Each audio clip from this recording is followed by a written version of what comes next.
صل على محمد وآل محمد اللهم صل على محمد وآل محمد وآل الطيبين الطاهرين المعصومين المظلومين واللعنة الدائمة الباقية على أعدائهم أجمعين من الآن إلى قيام يوم الدين أما بعد فقد قال رسول الله صلى الله عليه وآله وسلم إني تارك فيكم الثقلين كتاب الله وعترتي أهل بيتي ما إن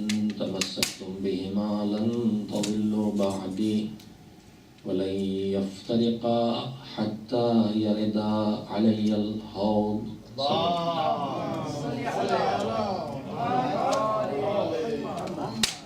سیرت معصومین اور سیرت معصومین کی روشنی میں ہماری زندگی اس عنوان سے سلسلہ گفتگو ماہ مبارک کے آغاز سے جاری رہتے ہوئے ان تاریخوں تک پہنچا ہے جو مولا متقیان امیر المومنین امام المتقین حضرت علی بن ابی طالب علیہ السلام کی شہادت کی تاریخیں ہیں۔ 19 رمضان المبارک ہے آج۔ پروردگار عالم ہماری قیامت تک کی ہدایت کے انتظام کے لیے اسی طرح سے اہتمام کرتا ہے جیسا اہتمام اس نے دین کے پیغام کو پہنچانے کے لیے کیا، اور محافظین دین کا تعین بھی اسی نظام کے تحت اسی کی جانب سے ہوا جس نظام کے تحت انبیاء و مرسلین آئے تھے۔ مالک نے ان صاحبان کردار کو ساری دنیا کی مخالفت کے باوجود وہ زندگی دی، وہ کمالات دیے، اور پھر انہوں نے ان کمالات کے بنیاد پر آنے والی ذمہ داریوں کو اس طرح سے ادا کیا کہ ہم اور آپ اس زمین پر اگر اچھائی کے راستے پر چلتے ہیں اور چلنے کی کوشش کرتے ہیں اور برائی کے راستے سے اپنے آپ کو بچاتے ہیں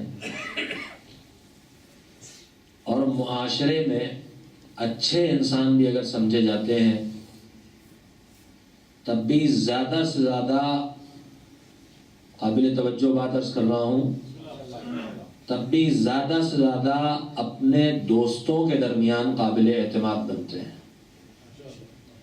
جو چاہنے والے ہیں، جو پہچاننے والے ہیں، جو تعلقات والے ہیں، جو رشتے والے ہیں، جو علاقے والے ہیں، جن سے کوئی نہ کوئی تعلق ہے، ان کا اعتماد حاصل ہو پاتا ہے۔ محلے میں ایک بزرگ ہوتا ہے، وہ محترم ہوتا ہے، سب اس کو عزت کی نگاہ سے دیکھتے ہیں، لیکن کون؟ جو اس کا دشمن نہ ہو۔ یعنی ہماری نگاہ میں بڑے سے بڑا آدمی اور اونچے سے اونچا آدمی صرف اعتماد کرتا ہے تو دوست پر اعتماد کرتا ہے، یا اس کو الٹ کے کہوں کہ کامیاب ترین انسان، معتبر ترین انسان اگر دنیا میں اپنی حیثیت منوا بھی لیتا ہے تو دوستوں کا اعتماد حاصل کرتا ہے، دشمنوں کا اعتماد کسی کو حاصل نہیں ہو پاتا۔ مگر معصومین کے کردار وہ کردار ہیں جن کے سردار امیر المومنین علیہ الصلوۃ والسلام ہیں، کہ جہاں وہ اعلیٰ کردار ہے اخلاقی لحاظ سے، ایمانی لحاظ سے، سیرت و کردار کی طہارت کے لحاظ سے، احکام خدا کی پابندی کے لحاظ سے، شریعت کے پاس و لحاظ کے لحاظ سے، رضائے پروردگار کو سامنے رکھ کے جینے کے لحاظ سے وہ کامل، وہ مکمل اور وہ بھرپور کردار ہے کہ یہاں صرف دوستوں کو ان پر اعتماد نہیں ہے، دشمنوں کو بھی ان پر اعتماد ہے۔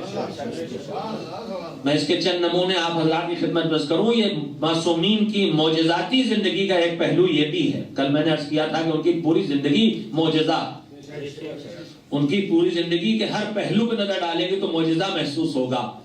میں نے کل آپ خدمت میں بار بار کہا ہے کہ ساری رات جس گھر کے سے تکبیروں کی آوازیں آتی ہوں، اس گھر میں صبح جو دروازہ کھلے تو کوئی سخاوت، کوئی سائل واپس نہ جانے پائے، اس کی امید نہیں لگائی جاتی۔ جو مسلح بچھا کے مسجدوں میں بیٹھ جاتے ہیں ان کے لیے خیال نہیں ہوتا کہ وہ مرد میدان بھی ہوں گے۔ یہ کردار صرف وہاں دکھائی دیتا ہے۔ اور ایک جملہ جو کل آپ سے نہیں کہا تھا، آج کہنا چاہتا ہوں میرے عزیزوں، اس دنیا میں بڑی بڑی شخصیتیں پائی جاتی ہیں جن سے ہم واقف ہیں اور جن کو ہم پہچانتے ہیں، ہر فیلڈ کی شخصیتیں۔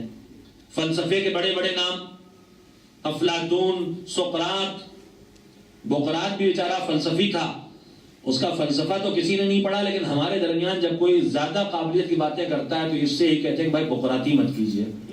اب پتہ نہیں بیچارے بقراط نے کیا لکھا تھا، وہ تو کسی کو نہیں معلوم۔ تو فلسفے کی بحث میں جائیے، بڑے بڑے نام، جغرافی میں، جس فیلڈ میں دنیا کی چلا جائے، عبادت میں، ریاضت میں، شجاعت میں، بڑے بڑے نام آپ کو ملیں گے۔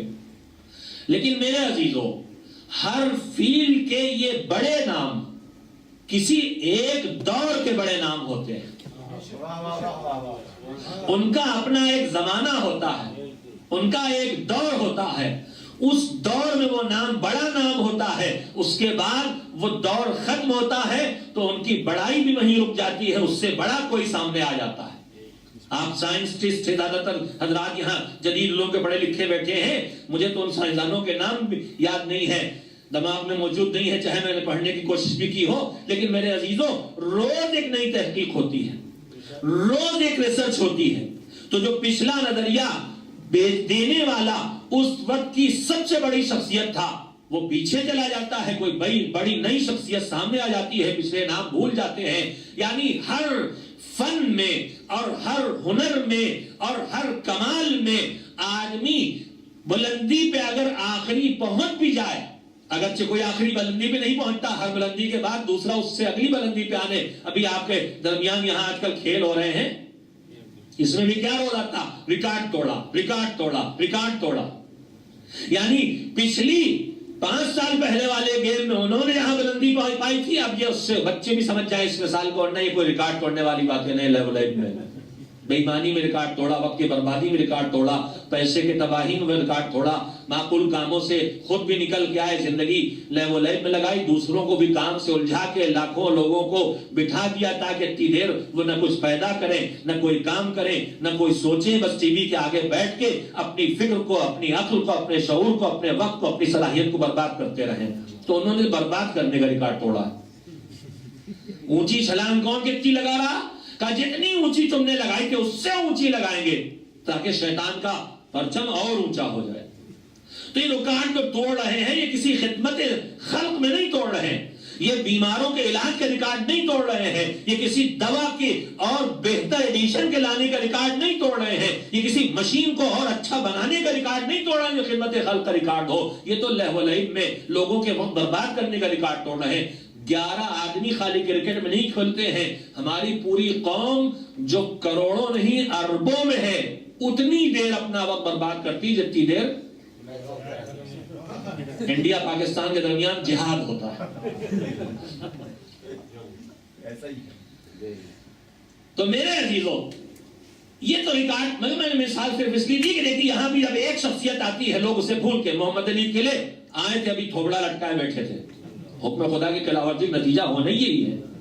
اللہ کہاں اجازت دیتا ہے؟ ولا تلقوا بأیدیکم الی التہلکہ، اپنے آپ کو ہلاکت میں مت ڈالو۔ اس کھیل کو کھیل کہا ہی نہیں جا سکتا ہے جو جان کے خطرہ بن جائے یا صحت کا خطرہ بن جائے۔ وہ خالق تو اتنا مہربان ہے، یہ روزہ آپ رکھے بیٹھے ہیں، ذرا سے بخار آ جائے گا کل سے روزہ نہیں رکھنا ہے، اور وہاں کھوپڑی توڑ توڑ کے جبڑے توڑ توڑ کے کہا جا رہا کھیل ہو رہا ہے۔ یہ انسانیت کی پہچان بتائی جا رہی۔ خیر میری گفتگو اس سے چلی جائے گی، جو بات کہہ رہا تھا وہ رہ جائے گی۔ ایک صلوات بھیجیں تاکہ میں پلٹ ہوں۔ میں نے کہنا یہ چاہا تھا کہ ہر کل کہی تھی ایک بات کہ ہر فن میں اپنی ایک اونچائی پر جا کے آدمی رک جاتا ہے، دوسرا اس سے آگے بلندیوں پہ چلا جاتا ہے، اور وہ بھی ایک میں۔ مگر اہل بیت وہ ہیں کہ جو کسی ایک ہنر میں، کسی ایک کمال میں، کسی ایک خوبی میں نہیں، ہر خوبی میں یہ اپنی آخری بلندیوں پہ دکھائی دیتے ہیں۔ واقعات آپ کے سامنے ہیں، ان کے پیش کرنے کا وقت ہی نہیں ہے۔ گھڑی کی سوئی میرے لیے بہت تیز چلتی ہے، آپ کے لیے بہت سست چلتی ہے۔ لوگوں کو جو عادت پڑی کہ 8:30 بجے گھر سے نکلیں گے، تو عادت بدلتی نہیں میرے عزیزوں۔ جب آپ نے رمضان شروع کیا تھا تو آپ روزہ 9:30 بجے کھولتے تھے، اب 9 بجے کھول رہے ہیں، 9 سے بھی پہلے آ رہے ہیں۔ پھر کہیں گے مولانا اذان کا وقت ہو جاتا ہے، مجلس پڑھتے رہتے ہیں۔ پھر کہیں گے مصائب نہیں پڑھتے، تو کیا کیا پڑھ دوں 20 منٹ میں؟ میرے عزیزوں، ہر کمال میں آخری بلندی پر ایک خوبی جو کل میں نے عرض کی تھی۔ دوسری بات، ہر شخصیت ایک دور کے، آج محمد علی قلعے کو کوئی گزر گیا زمانہ، ہر فیلڈ میں زمانہ گزر جاتا ہے لوگوں کا۔ بس میں نے بہت وقت لے لیا جملہ کہنے کے لیے، جملہ آپ متوجہ ہیں تو آپ کی خدمت میں رکھ دوں، پیش کر دوں۔ میرے عزیزوں، دنیا والے وہ ہوتے ہیں جو کسی ایک کمال میں ایک منزل پہ جا کے رک جاتے ہیں۔ محمد و آل محمد وہ ہیں جو ہر کمال میں آخری منزل پر دکھائی دیتے ہیں۔ دنیا والے ہوتے ہیں جن کا کمال، جن کی شخصیت کسی ایک دور کی شخصیت ہوتی ہے، لیکن محمد و آل محمد وہ ہیں جن کی شخصیت ہر دور کی زندہ شخصیت ہوتی ہے۔ 14 صدیوں پہلے بھی علی کی ضرورت تھی، آج 14 صدیوں بعد بھی علی کی ضرورت ہے۔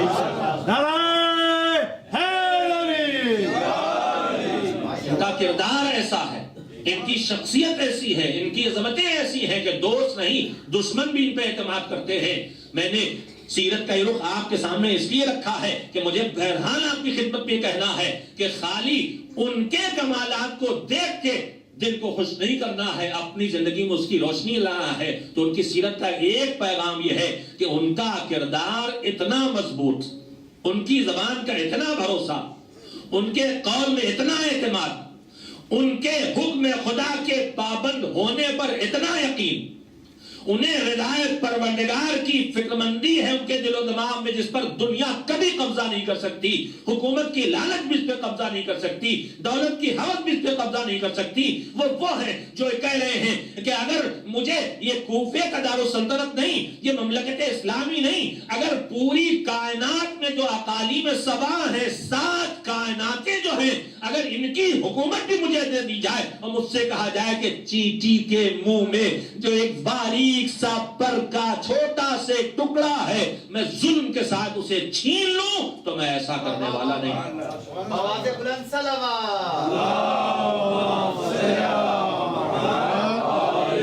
اتنا مضبوط کردار کہ دشمن صرف ان پر اعتماد نہیں کرتے، اپنے منصوبے ان پر بناتے ہیں، ان پر اعتماد کر کے۔ تاریخ آپ کی نگاہوں کے سامنے ہے، بات تشریح سے مجھے نہ کہنا پڑے، انشاءاللہ آپ متوجہ ہو جائیں گے۔ پیغمبر کے بعد، وفات پیغمبر کے بعد خلافت جن ہاتھوں میں پہنچ گئی، جس طرح پہنچ گئی وہ آپ کے علم ہے۔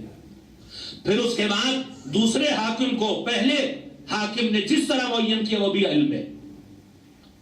تھوڑے سے مدینے کے لوگ بیٹھے، ایک شخصیت کو منتخب کر لیا گیا اور پھر سب سے بزور اس کو منوا لیا گیا۔ اس کے بعد دوسرے میں تھوڑے سے لوگ بھی نہیں بیٹھے، جانے والے نے کسی اور کو اپنی جگہ اپوائنٹ کر دیا۔ پھر جو تیسری منزل آ رہی ہے، اب دوسرے حاکم دنیا میں نے کیا کہ صرف اعتماد نہیں، اعتماد کر کے منصوبہ بندی۔ میرے عزیزو، ہم آپ اپنے دوستوں پہ اعتماد کر کے بھی کوئی بہت بڑا منصوبہ نہیں بنا پاتے، چھوٹے چھوٹے، چلو آج مجلس میں چلنا ہے، کہہ دیا ہے بھائی گاڑی لے کے آئیں گے، بیٹھے بھی ہیں، پتہ نہیں وقت پہ آئیں گے کہ نہیں آئیں گے، پتہ نہیں مجھے لے جانا بھول جائیں گے کہ یاد رکھیں گے. 100 مسئلے ہیں, مجھے تو روز ہی اس سے 2-4 ہونا پڑتا ہے. میں کسی ایک کو نہیں کہہ رہا ہوں, بہت مومنین ہے ماشاءاللہ جو زحمت اٹھا رہا ہے میرے لیے, تو مجھے دھڑکا تو لگ ہی رہتا ہے کہیں بزی ہو کے بھول نہ جائے, کہیں دماغ سے نہ نکل جائے, کہیں وقت پہ تاخیر نہ ہو جائے. اس لیے کہ اگر روز وقت سے آنے والا ایک دن تاخیر سے آتا ہے تو اس سے پوچھا جاتا ہے مولانا لوگ ہی اگر وقت کی پابندی نہیں کریں گے تو کون کرے گا. یہ میں ابھی چک چکا ہوں. میں نے ان سے یہی کہا تھا کہ بھائی اتنے دن سے وقت سے آ رہے, یہاں کی بات نہیں ہے, اتنے دن وقت سے پابندی سے آ رہا, آج نہیں آئے تھے وقت پہ, تو آپ کو پوچھنا چاہیے تھا کہاں مر گئے تھے, کہاں ایکسیڈنٹ ہو گیا تھا, کہاں قتل ہو گئے تھے. آپ کو سوچنا چاہیے تھا روز پابندی سے آنے والا کیوں غائب ہو گیا. جو مومنین مجھے روز نماز میں دکھائی دیتے, 2-3 دن نہیں دکھائی دیتے تو میں سورہ لگانا شروع کر دیتا ہوں. پتہ چلتا ہے کوئی مصیبت نہیں آئی ہے, تھوڑی نعمتیں بڑھ گئی ہیں الحمدللہ, اس لیے مسجد کی حاضری کمزور ہو گئی. ایک صلوات بھیجیے محمد. تو ہم تو منصوبے بناتے ہیں تو اپنے دوستوں پہ بہت آنکھ بن کر کے اعتبار نہیں کرتے. اب اگر میں طے کروں, مثال کے طور پہ میں بادشاہ ہوں اور میں کسی کو اپنی جگہ لانا, آج کل ہمارے ہاں جتنی جمہوریتیں ہیں وہاں جمہوریت تو نام ہے, سب جگہ وہی کھیل ہے. جمہوریت کے نام پر سلطنت چلتی, حکومت چلتی, ایک ہی خاندان منتقل ہو رہا. ہمارے ملکوں میں تو یہی ہو ہی رہا, خاندانوں کی حکومت ہے بنام میں جمہوریت. تو میں نے اپنے بیٹے کو پالا, بیٹی کو پالا, بڑا کیا اور اب اسے لانا, تو لانے کے لیے تدبیریں کرتے ہیں. اس میں دوست احباب بھی شامل کیے جاتے ہیں. اسے کیسے لانا ہے, کب پارٹی کا صدر بنایا جائے, کب منسٹر بنایا جائے, کب سیکریٹری بنایا جائے, کب وزیر اعظم ہونے کے لائق ہوگا, کب صدر لائق ہونے کے لائق ہوگا. اس میں دوستوں پہ اعتماد بھی ہوتا ہے لیکن ساتھ ساتھ بد اعتمادی بھی چلتی رہتی. تو اس طرح کے بڑے معاملات میں دوستوں پہ بھی دنیا اعتماد کرتے ہوئے گھبراتی. بیٹی کی شادی میں آنکھ بند کر کے کوئی شادی نہیں کر دیتا کہ دوست نے کہہ دیا ٹھیک رشتہ ہے تو کر ڈالا. ادھر ادھر سے پتہ چلانے کی کوشش ہوتی ہے. تو ہم اپنی زندگی کے تھوڑے سے بڑے معاملات میں بھی جن پر اعتماد کرتے ہیں ان پر بھی اعتماد نہیں کرتے. وہ کتنے عظیم کردار کے لوگ تھے. زندگی کا سب سے بڑا مسئلہ جانے والا کسی کو نظر میں رکھے ہے کہ مجھے اسے بنانا ہے. دوسری حکومت کا حاکم دنیا سے رخصت ہو رہا ہے, تیسرے حاکم کا اسے تعین کرنا, لیکن حالات یہ ہیں کہ اب وصیت سے کام نہیں چلے گا, بات نہیں مانی جائے گی, لہذا کوئی اور تدبیر کرنا. لہذا ایک کمیٹی بنائی ہوئی. تاریخ آپ کے نگاہوں میں ہے, میں تاریخ تفصیل سے پڑھنے کا وقت نہیں رکھتا ہوں. شورا تشکیل پا گئی, چند نام رکھے گئے. ہمارے یہاں بھی الیکشن کرانے کے لیے اصلی صدارت کے ساتھ ساتھ 2-4 اسی پارٹی سے پیسے دے کے کھڑے کر دیے جاتے ہیں. چند نام رکھ دیے گئے, اس میں ایک مولا علی کا نام بھی ہے, اس لیے کہ عوام کی نگاہ میں ان کی دعوے داری اتنی بڑی ہے کہ اگر انہیں شورا کا پارٹ نہ بنایا جائے تو پبلک بگڑ سکتی ہے, اور تدبیر وہ کرنا ہے کہ یہ خود انکار کر دے. دشمن کیسے کردار پر اعتماد کرتا ہے. کہا شورا رکھو, اس میں ذمہ داری رکھ دی کس کون گفتگو کرے گا, کیا بات ہوگی, پوری تاریخ آپ کے سامنے. کہا وہ حاکم ہوگا جو قرآن, اللہ کی کتاب, سنت رسول اور اس کے ساتھ ساتھ جو 2 بزرگ گزر گئے ہیں ان کی سیرت پہ بھی عمل کرے گا. یہ شرط رکھی جائے گی ان سب کے سامنے, جو اس شرط کو مانے گا وہی خلیفہ ہو جائے گا. بتائیے منصوبہ بنانے والا جانتا تھا کہ نہیں کہ کون نہیں مانے گا, کون نہیں مانے گا. یعنی علی کو حکومت تک نہیں پہنچنے دینا ہے, اور علی کو شورا کا حصہ بنا کے وہ شرط رکھ دی جاتی ہے جس کے بارے میں پتا ہے کہ علی دین کے حکومت کا قائل ہے, علی اللہ کی کتاب اور سیرت پیغمبر کے علاوہ کسی اور سیرت کو قبول کرنے والے نہیں. یہ اعتماد نہیں ہے تو کیا ہے کہ علی کے کردار پر اعتماد کر کے وہ منصوبہ بنایا جا رہا ہے کہ منصوبہ وہاں پہنچائے کہ علی حکومت تک نہ پہنچ سکے اور وہ حکومت پہ آ جائے جسے ہم لانا چاہتے. یہ دشمن پر اعتماد, دشمن کا اعتماد ہے کہ نہیں؟ تو اتنے عظیم کردار کے ہیں کہ ان پر دنیا اتنا اعتماد کرتی ہے. وقت ختم ہو گیا, نمونے بہت سے ہیں, میں ایک چھوٹا سے نمونہ اور آپ کو سنا دوں. جنگ صفین کی تاریخ آپ پڑھ چکے, سن چکے, سنتے رہتے ہیں. مولا علی کے لشکر نے جب پہنچا ہے صفین میں تو اس سے پہلے امیر شام کا لشکر پہنچ کے اس نے صفین میں جو پانی کا ذخیرہ تھا اس پہ قبضہ کر لیا. نہج البلاغہ میں خطبہ بھی موجود ہے, تاریخ بھی لکھی ہوئی ہے. امیر شام کے لشکر نے قبضہ کر لیا تھا, پریشانی پیدا ہوئی مولا کے لشکر میں, مولا نے مختصر سا خطبہ دیا. میں نمونہ کیا رکھ رہا ہوں؟ ایسے عظیم کردار کہ دشمن ان پر اعتماد کرتا اور اطمینان سے زندگی بسر کرتا, منصوبے تیار کرتا ہے, فیصلے لیتا ہے. مولا نے لشکر کو جوش دلایا, حملہ کرو, چھین لو. پانی پہ قبضہ ہو گیا. مولا کو مشورہ بھی دیا گیا کہ جیسے انہوں نے قبضہ کیا اب ہمارے قبضے میں آ گیا, اب انہیں پانی دیں, سب یوں ہی مر جائیں گے, خون نہیں بہے گا. ادھر مولا کی طرف یہ مشورہ دیا جا رہا ہے, ادھر لشکر شام پہ پریشانی. ہم نے قبضہ کر کے پانی ان پہ بند کیا تھا, قبضہ ان کا ہو گیا, پانی ہم پہ بند ہو جائے گا, ہم کیا کریں گے, ہمارا کیا ہوگا, پیاسے مر جائیں گے. ایک مرتبہ امیر شام نکلا, کہا نہیں, پریشان ہونے کی ضرورت نہیں ہے, اب علی کے لشکر کا قبضہ ہے. نہیں توجہ نہیں دی آپ نے, اب علی کے لشکر کا قبضہ ہے. علی کبھی کسی زندہ پہ پانی بند کرنے والے نہیں ہیں. یہ دشمن کا گفتگو نہیں تھی, دشمن گواہی دے رہا تھا کہ ہم دشمن ہو کے بھی علی کے کردار پہ اعتماد کرتے ہیں. ایک صلوات بھیج دیں محمد و آل محمد. بس 3-4 منٹ مشکل سے میرے خیال سے اذان میں باقی ہے, گھڑی بھی لوگ تیز کر دیتے, میں روزانہ پیچھے کرتا ہوں تاکہ قبل وقت اذان نہ ہو, پھر بھی تیز ہو جاتی ہے. اس لیے کہ جب یہ وقت پہ چلتی ہے تو مومن اس سے آگے چلتے ہیں. خیر سارعوا الی مغفرۃ من ربکم, اللہ کی مغفرت کی طرف جلد بازی کرو, چاہے وقت سے پہلے اذان دے دو لیکن اذان کا ثواب تو لے لو. میرے عزیزوں, اس کردار سے کہ دشمن بھی اعتماد کرے, ہم اس اونچائی پہ نہیں پہنچ سکتے, مانے لیتے ہیں تھوڑی دیر کے لیے, لیکن میرے عزیزوں کم سے کم اتنا تو ہو کہ دوست اعتماد کریں. اتنا تو ہو ہمارے درمیان کہ دوست اعتماد کریں. ایسا تو نہ ہو کہ ہم 2 آدمی سے گفتگو کر رہے ہوں اور گفتگو کرنے والا جس سے گفتگو کر رہا ہے اس کی طرف کم دیکھے اور داہنے بائیں بار بار مڑ کے دیکھتا رہے, کوئی اور تو نہیں سن رہا. اگر اس مرکز میں ایسی کیفیت ہو, مثال کے طور پر کہ آپ مجھ سے باتیں کر رہے ہیں, کوئی ایسی بات کر رہے ہیں جس کے سلسلے میں اوپر بھروسہ کر رہے ہیں آپ, اس لیے کہ میں آپ کے درمیان کا آدمی نہیں, باہر سے آیا ہوں, میں مقامی چپکلش میں شامل نہیں, سیاست میں شامل نہیں, خاندانوں کا حصہ نہیں, نظریات کا حصہ نہیں.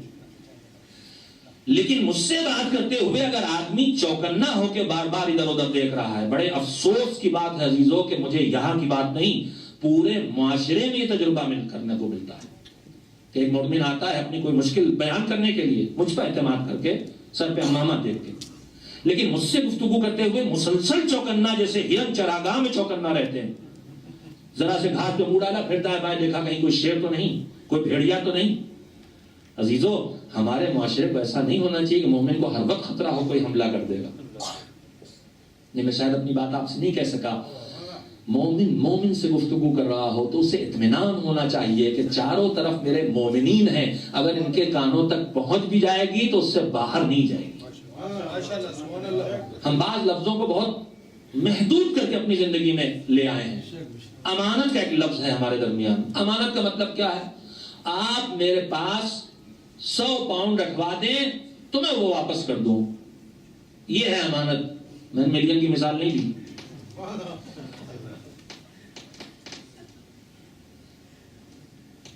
یہ امانت ہمارے یہاں رہ گئی. بس امانت یہ ہے کہ اگر کچھ مانگ کے لائیں تو واپس پہنچا دیں.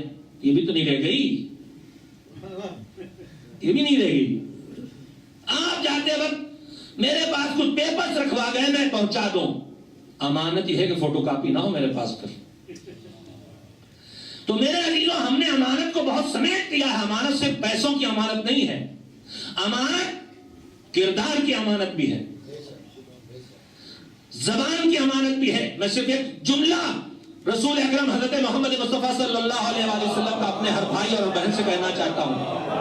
میں نے اور سے پہلے بھی اس موضوع پہ گفتگو کی ہے, چونکہ ہمارے معاشرے کی بہت سی مشکلات صرف اس ایک خرابی سے پیدا ہوتی, اس لیے میں بار بار پلٹ کے آتا ہوں. آج ذرا سے کہیں کچھ ہمارے ہاتھ لگا اور SMS دوڑنا شروع ہو جاتے ہیں, ذرا سے کوئی بھنک کسی خبر کی لگی اور ای میل جانا شروع ہو جاتے ہیں. یہ ٹویٹر جتنے ہیں ان کا کام 99 1% جھوٹ کو بڑھانا اور پھیلانا ہے، پورے معاشرے میں بد اعتمادی کا ماحول پیدا کرنا۔ اللہ نے جن پر پردے ڈال رکھے ہیں ان پردوں کو کھینچ کھینچ کے سب ایک دوسرے کو رسوا کرنا ہے۔ مگر امانت کا صرف یہ مطلب نہیں، پیغمبر خدا کا جملہ ہے المجالس بالامانہ۔ مجلس عربی میں نشست کو کہتے ہیں، بیٹھکے کو کہتے ہیں، چونکہ یہاں پر بھی ایک نشست ہے امام کے نام پر، اس لیے مجلس حسین کہا جاتا ہے اس کو، حسین کے نام منسوب ہو گئی ہماری نشست، بیٹھیں گے تو حسین کے لیے، مولا علی کا غم منانے ہیں تب بھی کہیں گے یہ مجلس حسین ہے وہاں۔ کسی بھی معصوم کی شہادت وفات کا مسئلہ ہو لیکن کہتے ہی مجلس حسین ہے، اس لیے کہ ہم اتنا وابستہ ہیں اپنے مولا سے کہ ہماری نشست ان کے لیے ہوتی۔ لیکن مجلس بنیادی طور پر نشست کو کہتے ہیں، بیٹھکے کو کہتے ہیں، گیدرنگ کو کہتے ہیں۔ مجلس اور میٹنگ میں تھوڑا سا فرق ہے، شاید گیدرنگ میٹنگ کے لیے ہو سکتا ہے استعمال ہوتا ہو، وہ جو آپ اپنے ڈرائنگ روم میں 3 آدمی 5 آدمی 2 آدمی بیٹھ کے باتیں کرتے ہیں بغیر کوئی موضوع طے کیے ہوئے، وہ ہے مجلس، وہ نشست، وہ ہمارا اجتماع، یہ ہے مجلس، خالی یہ نہیں مجلس ہے۔ پیغمبر نے فرمایا المجالس بالامانہ، تمہاری نشستیں امانت کے ساتھ ہونا چاہیے، جہاں سے نکلو اس کو وہیں چھوڑ کے آؤ، اسے کہیں اور لے کے نہ جاؤ۔ تو ہمارے درمیان بے اعتمادی کا ماحول کیوں پیدا ہو گیا ہے؟ بھائی بھائی سے لڑتا ہے، پتہ نہیں بات کہاں نکل کے پہنچ جائے، اس لیے کہ بھائی بھابھی سے بتائیں گے اور بھابھی پھر اپنے میکے سے بتائیں گے، پھر ان کا میکا ان کی سسرال کو بتائے گا، پھر ان کی سسرال ان کے سمدھیانے کو بتائے گا، اور کہاں سے کہاں نکل جائے گا۔ المجالس بالامانہ، اس ایک بے توجہی سے میرے عزیزو، جان بوجھ کے بھی نہیں، بہت کچھ آدمی سمجھتا ہی نہیں ہم یہ غلطیاں ہو رہی ہیں ہم سے، ہم دور ہٹ رہے ہیں، ہم کوئی ایسا کام کر رہے ہیں جو اللہ کو ناراض کرنے والا ہے۔ ہمارے درمیان سے باتیں نکل کے، منبر سے اتر کے آدمی زمین تک پہنچتا نہیں، پہلے اس سے پہلے خبر پھیل کے افواہیں اڑنا شروع ہو جاتی، آج یہ پڑھ دیا آج وہ پڑھ دیا۔ امانت کے خلاف مولا کائنات کا کردار یہ ہے کہ اتنا ایسا مضبوط کردار ہو کہ دوست نہیں دشمن بھی تمہارے اوپر اعتماد کرے، دشمن بھی تمہارے اوپر اعتماد کرے۔ بس میرے عزیزو، بد نصیب تھے وہ انسان جنہوں نے ایسے عظیم کردار کے انسان کو اپنے درمیان رہنے نہ دیا۔ سر پہ ضربت کھا کے، کیسی ضربت پڑی تھی؟ در خیبر کو 2 انگلیوں کے اشارے سے اکھاڑنے والا، 2-3 فقرے ذکر مصیبت بھی ہو جائے، وقت ختم ہو گیا۔ در خیبر کو 2 انگلیوں کے اشارے سے اکھاڑنے والا، اس کی صورتحال یہ تھی کہ تاریخ کہتی ہے کہ نماز کی تکمیل کے بعد جب حسنین نے چاہا کہ اپنے بابا کو اشارہ کیا تھا نماز مکمل کراؤ، اس کے بعد جب چاہا کہ گھر کی طرف لے چلے تو نہ قدموں پہ کھڑے ہو سکتے تھے، نہ آغوش میں لیا جا سکتا تھا، چٹائی یا کمبل بچھا کے اس میں لٹا کے حسنین چاہنے والوں کے ساتھ در علی تک پہنچے تھے۔ آواز تو پہلے ہی آ چکی تھی، علی مرتضیٰ شہید ہو گئے، وسیع مصطفیٰ مار دیے گئے، ارکان ہدایت گر گئے۔ مجھے نہیں معلوم یہ آواز زینب ام کلثوم کے کانوں تک پہنچی تو کیسی بے چینی رہی ہوگی، لیکن تاریخ اس طرف ضرور اشارہ کرتی اس منظر کی طرف کہ غش کے عالم میں علی اپنے دولت خانے تک پہنچے ہیں، اور اس کے بعد ایک مرتبہ باہر سے چاہنے والوں کی رونے کی آوازیں آ رہی تھیں اور اندر سے بیٹیوں کے رونے کی آوازیں اٹھ رہی تھیں۔ اسی کمزوری کے عالم میں آنکھیں کھول کے اشارہ کیا تھا کہ میرے چاہنے والوں سے کہو چلے جائیں، اپنے گھروں کو واپس چلے جائیں۔ میرے مولا کیوں، کاش شاید وجہ یہ ہو کہ میری بیٹیوں کی آواز نال اور شیون کی ان کے کانوں تک پہنچ رہی ہے۔ مولا یہ چاہنے والوں کا مجمع ہے، آپ کی بیٹیوں کی آواز ان تک پہنچ رہی ہے تو آپ بے چین ہو رہے ہیں۔ اور اسی کوفے میں وہ وقت بھی آنے والا ہے جب زینب و ام کلثوم بے ردا بے کجاوا اونٹوں پر اسی کوفے کے بازار سے گزاری جائیں گی، نہ سر پہ مقنا ہے نہ چادر ہے۔ علی کی بیٹی پکار پکار کے کہہ رہی ہے تم میں کوئی ایسا غیرت مند نہیں جو لا کے ایک چادر میرے سر پہ ڈال دے، مگر کوئی نہیں ہے جو بنت مرتضیٰ کے حجاب کا انتظام کرے۔ وَسَيَعْلَمُ الَّذِينَ ظَلَمُوا أَيَّ مُنقَلَبٍ يَنقَلِبُونَ أَلَا لَعْنَةُ اللَّهِ عَلَى الْقَوْمِ الظَّالِمِينَ اللهم تقبل منا إنك أنت السميع العليم۔ آج کے میزبانوں کی مغفرت کے لیے دعا کر لیجیے گا نماز میں، اور سورہ فاتحہ ان کے مرحومین کے لیے سورہ فاتحہ کی تلاوت کر دیں. وقت اذان ہو چکا.